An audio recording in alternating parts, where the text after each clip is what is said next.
All right, let's get it. It's pretty warm out today.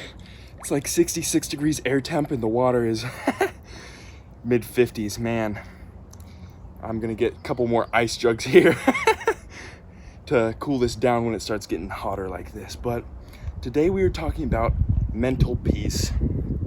It's something that we're hugely missing in today's life, I think, for most of us. And I'll start off with this story of this guy who, I work as a security guard. And there was this old guy at my old site where he would come to work, 8-hour shift, no book, no phone, no nothing to entertain him at all. Because we were allowed to do that. Watching just a door basically all day. And so I had to ask him at one time, like, you know, how do you do that? 8 hours where you're just sitting with your own mind.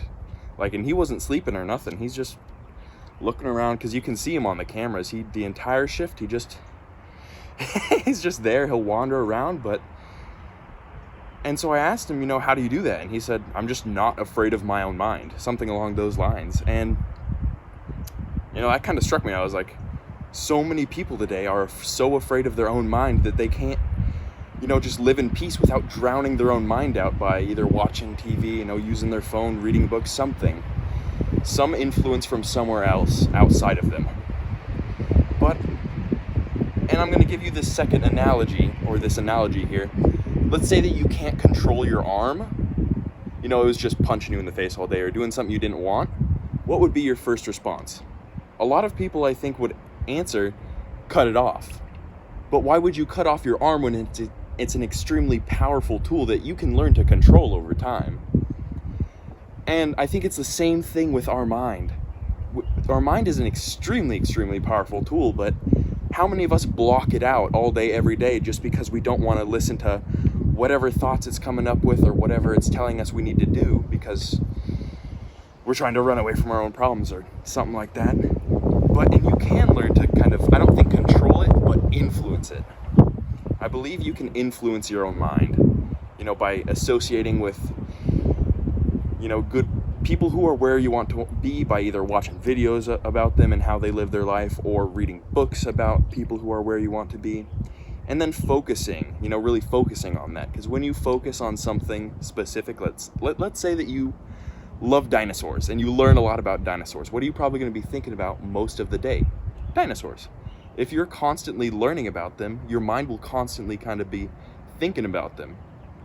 And so it's a huge thing, and it's the same thing if, let's say that you're really focused on success and you allow your mind, you learn about success and you kind of allow your mind to actually think for itself without drowning it out.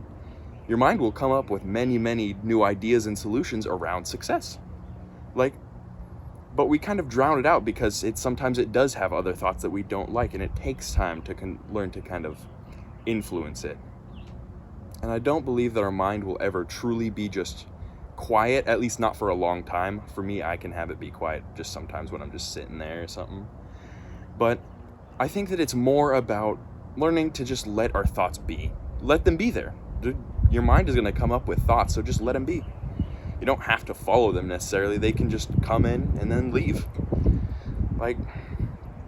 They're just that. They're just thoughts.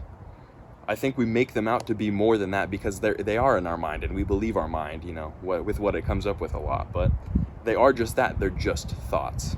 And so learn to kind of think about them just like that. Influence your mind, and I think you'll find a lot more peace than you knew you had. Because I think that mental peace is not so much like how we think about it, I guess. What I'm trying to say is that I think that mental peace is kind of a mindset. It's who we are.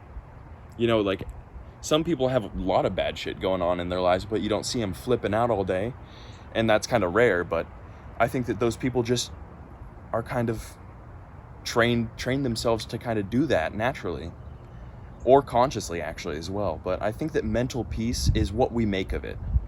If you allow your mind to actually be peaceful a majority of the time, I think it will be.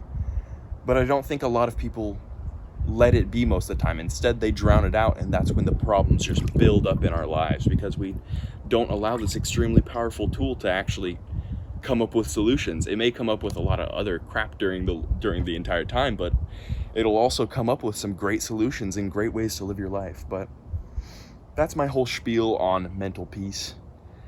I think that it's a mindset, not a, not just who you are as a person necessarily. Like, say that someone was just born like that. I don't think that's how it is. I think you train yourself to have that mindset. But on that note, let's dunk. Oh, it feels so good. It's already getting close to 70 and it's not even like noon. Man, I'm not a huge fan of the summer necessarily. I like the sun, but I hate how hot it is. But have mental peace. Allow yourself to have mental peace. I think that is the biggest part here, is you allow yourself to have it. And so I hope you have enjoyed. Let yourself have mental peace and just let those thoughts come and go as they please. And on that note, have a great day. Bye-bye.